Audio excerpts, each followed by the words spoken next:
What is going on, everybody? This is Adam Potash. You are listening to the Approach Podcast. I'm here with Victoria Bays. How are you, Victoria? I'm good, thanks, Adam. How are you? Awesome. Happy Monday to you. Thank you. It's actually cold over here right now. It's about 52 degrees, 53 out of like nowhere. Really? Yeah, so it's a little bit of a surprise. I know that's not compared to some like you in London or people Yeah. up north, but it's a little chilly for us. We have the most amazing guest. I know I'm being a little biased, but she is a friend and an amazing doctor, Juliet Ray. Dr. Juliet Ray, how are you? Hi, thanks, Adam. I feel so weird calling you that, Dr. Juliet Ray. That's me. Thanks That's for having me. that's what everybody else calls me.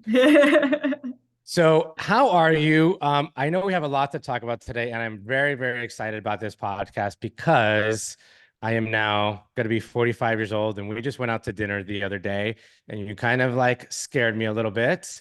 And I think you should talk first, tell us who you are, all your accolades, and let's start there. Okay. Well, thanks again for having me. Like Adam said, my name is Juliet Ray. I'm a colorectal surgeon. So what that means is that I am a general surgeon who has done additional training specializing in the gut, so the intestines and all the things that go along with that, whether that's benign or malignant pathologies. But one of my passions is colorectal cancer. So that's something that Adam wanted me to talk about today. And since he is 45, which is the age that we recommend starting screening at, we can talk all about that. But also, since we're almost in February, March is actually Colorectal Cancer Awareness Month. So hopefully your listeners will get a little head start on awareness. Which I didn't know anything about that. So again, this is so eye-opening to me. And again, we went out to dinner. Juliet is a neighbor and good friend of ours. And we went out to dinner. She's like, "How old are you?" I'm like, "I'll be 45." And she's like, "Well, yep, it's time." And I had no idea. So why 45? What's the deal behind that? Yeah. So, a lot of people think that screening, you may have heard of colonoscopies or the Mhm. Cologuard test, and that this should start at age 50. But actually, a few years ago, this guideline was changed to reduce the age to 45. And one of the scary reasons that that has happened is because the highest, increase in colorectal cancers are now actually in the younger population. So just to kind of put that in perspective, there was 153,000 new cases of colorectal cancer that are expected to be diagnosed this year.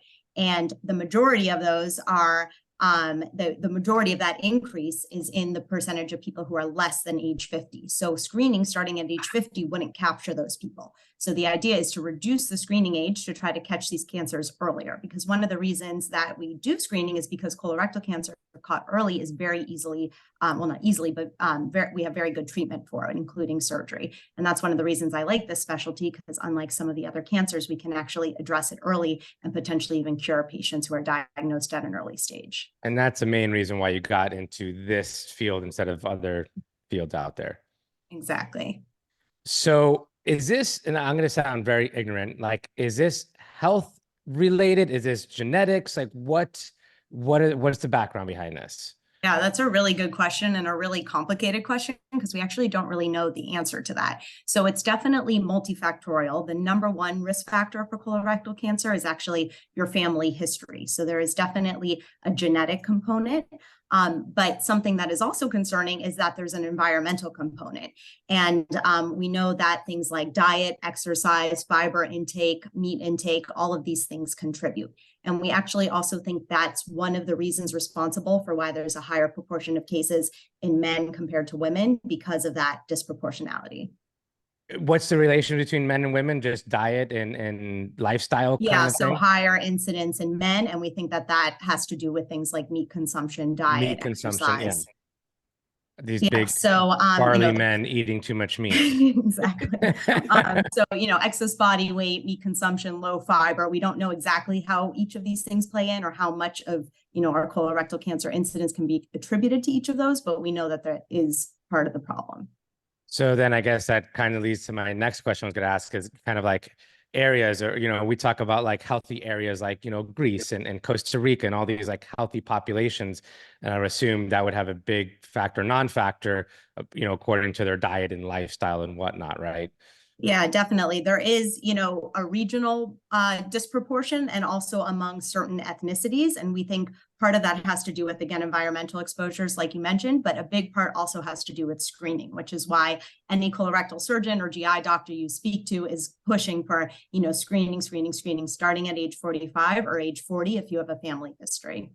Now, and again, this sounds so much like, obviously doctors out there, I'm not dissing doctors, they're like pushing all these things and tests, but this doesn't seem like that at all. This just seems like the facts are there, the numbers are, against us, and we need to get screened earlier for this kind of stuff. Yeah, and one other thing that's kind of interesting and unique about colorectal cancer is that most colorectal cancers progress from polyps. So polyps they start off as just growths of tissue. And over time, we think that time course can be, anywhere from on the scale of years, they can grow into cancers that invade through the bowel wall and then spread to the lymph nodes and through the blood. And that's how you can get metastatic disease or stage 4 disease.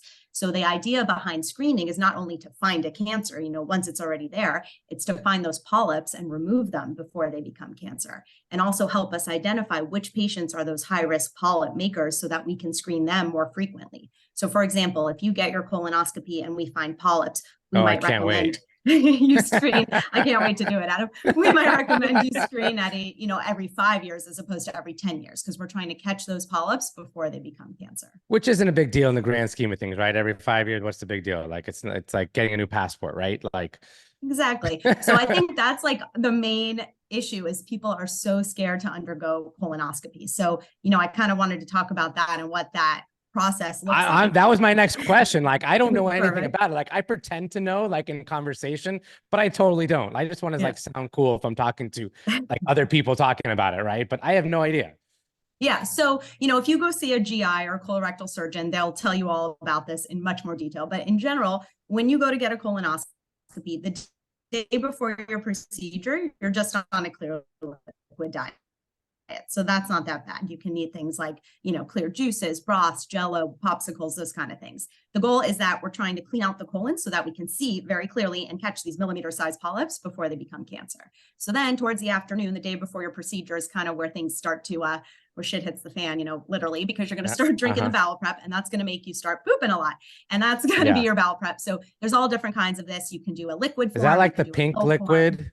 It's like a pink liquid. So it comes in different formulations, but the kind that we use now is usually like 2 little bottles. So there's all different options. But that is what makes you, go to the bathroom a lot, clear out the entire colon. And that's what makes the procedure safe and effective. And then the next day you go in, you have your procedure. It usually takes, only about 30 minutes or so. And you wake up after that, you just need someone to drive you home. And that's pretty much, it's a very low risk procedure and very So effective. You do get put out. I didn't realize you're that. Under sedation. Oh. So like a nice little nap. Wow. And actually I'm lying, because I have heard people that was like the best like 30 minutes of their life, right? It'll feel like many hours. Yeah. So some people ask, like, can I just do the stool studies, those Cologuard tests? So I don't know if you've heard of those. So, I think there's a little bit of a misconception, like, why would I do a colonoscopy if I can do the Cologuard and not have to do any bowel prep and not go under anesthesia? But they are very different. So it's something important to understand. And there's definitely a role for both. But Cologuard detects blood in the stool and also DNA of the abnormal cells that we're talking about that create these growths of polyps and eventually cancers. But there is a high false positive and false negative rate. So that means that, it's not detecting these 100% of the time. So for example, 13% of people without cancer actually had a positive test when they did the studies on Cologuard, and 8% of people with cancer had a negative test. So that means that there, a lot of cancers were missed. Not to say that colonoscopy is perfect. I mean, we can miss them with colonoscopies too. But the other thing that's, I guess, different between the tests is that if your Cologuard is positive, you still have to get a colonoscopy, because you wouldn't be removing those polyps or biopsying those cancers that it may be detected. Kind of kill 2 birds with 1 stone kind of thing. Exactly. Yeah. This is so mind-blowing to me. Again, I guess I'm getting at that age where obviously it now hurts to like get in and out of my car. So I am at an age that these things are going to start, arising, going to the doctor and things like that. But it is so interesting to me. And this is obviously so important because it's so catchable, right? Like in the beginning. So. Exactly. So there's very few cancers that we can prevent just by screening. Breast is one of them. I feel like colorectal doesn't get the attention. It's not as like snazzy. You don't as have breast a or, like, nice the long ribbon last that you trial. wear or anything. Yeah, I don't have any like, ribbon or like cool scrub cap in the OR, but Yeah. it's super important. I mean, if you think about those numbers I gave you, like 150,000 new cases. This year. Another interesting thing, 20% of cancers in 2019 were diagnosed in people under the age of 54. So 1 in 5 of people diagnosed with colorectal cancer were under the age of 54 that year. So that's pretty concerning. Yeah. So Juliet, obviously, screening and catching early is the ideal, but are there symptoms that people should be looking for, if they haven't been screened yet or they're not of screening age? Yeah, absolutely. Such a good question. I get asked this all the time. So I guess the scary thing about colorectal cancer is the most common symptom is no symptom. Like most patients are shocked. They had absolutely no symptom. And if you do have a symptom, that's usually not a good sign. That means that things may be more advanced than we would hope. So the symptoms, definitely blood in the stool. That is never normal. You should always get that evaluated and, don't just blame it on something, oh, hemorrhoids or this or that. It has to be worked up. Change in the quality of your stool. So if you used to have normal bowel movements and now you're really constipated, or you notice the stool is like pencil thin, things like that. And then, weight loss obviously would be a later sign. You can have metastatic disease, for example, in your lung or liver, presenting with changes in your labs or your breathing. So those things would be very advanced. But I would say the most common things someone might notice would be like weight loss, change in how your stool looks, or even blood in the stool. Now, I have a question when it comes to intermittent fasting, and obviously I'm biased because this is what we do over here, and we teach intermittent fasting because that's how I feel everybody should be consuming and not consuming through food throughout the entire day. What is your experience? What does this help? Does this not? Is it a better form of digesting throughout the day or anything like that? What's your experience in that? Yeah. So, I haven't heard any particular studies as to how intermittent fasting relates to colorectal cancer. I'm not sure about that, but I do know that it is related to the quality of what you're eating. So, when we talk about fiber, for example, lots of fruits and vegetables and soluble fiber and insoluble fiber, it's may not be related as much to the timing of when that's eaten, but it definitely affects how your digestion is. So another kind of thing that goes along with that is the microbiome. So the balance of good and bad bacteria. And most colorectal pathologies, whether that's related to inflammatory bowel disease, cancer, diverticulitis, infections like C. difficile, we don't really know how all those things interplay. We only kind of know them in broad terms, that you do need a broad diet with, lots of fiber, less meat, so that your digestion is more effective and efficient. You're not constipated. The stool is moving through quickly, those kind of things. Yeah, that makes perfect sense. And we talk about it all the time, how if you're going to do intermittent fasting, you're doing it for health purposes for the most part, if you're making that change. And so you're going to want to eat healthier and choose a better diet for yourself. So yeah, it kind of goes hand in hand, I assume. Yeah, and goes along with also like highly processed foods and things like that, which, in some population-based studies have been shown, we don't know a causality, but we know an association. So for example, people who ate a highly processed food diet as opposed to a diet low in meat and high in fruits and vegetables had a higher incidence of colorectal cancer. We can't say that caused their cancer, but we can just comment that that incidence was noted. Kind of always going back to that Mediterranean diet, it sounds like the low meat, lots of fruits and vegetables and all that stuff.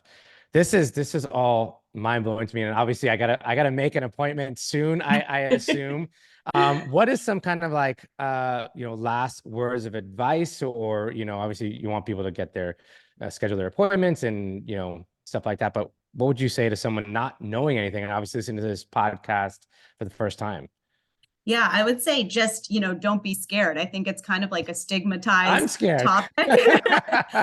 Yeah, people are embarrassed about to talk about their bowel movements or blood in the stool, and they may hide their symptoms because they're afraid to talk about it with, their family or their doctor. Yeah. And, this is something we see every day. So, don't feel weird about bringing it up. And any change, like we said, blood in the stool or change in how your stool looks, that is not normal. Don't blame it on something, like a one-off. You definitely need to be evaluated. And, age 45, definitely start thinking about screening, whether or not you do the Cologuard or colonoscopy. That can be a personal choice and up to your other medical problems, but definitely a conversation that you should have with your doctor. Awesome. Is it Victoria? 45 for men and women? Yeah, Yeah. so 45 for men and women, but if you have a family history, like a first degree relative who has colorectal cancer, that's at age 40. And then of course, people who have other high risk conditions like genetic conditions or inflammatory bowel disease, then those guidelines change. Question, obviously we're getting put out, so to speak. Is there any other like health tests that we need to do before getting this procedure done?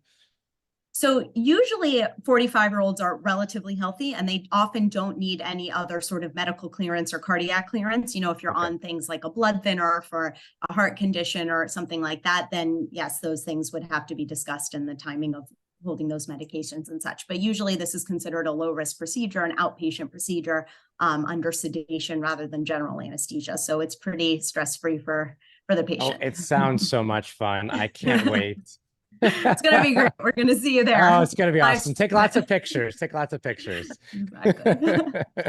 Well, again, this has been extremely eye-opening. Thank you so much. I know you're extremely busy, so thank you so much for taking the time out and doing this with us. And obviously, again, eye-opening to so many listeners out there that are at the age, or even maybe they're older and have waited and haven't even thought about it yet. So this is really good information. Awesome. Well, thanks for having me. Yeah, thank you so much. Thank you.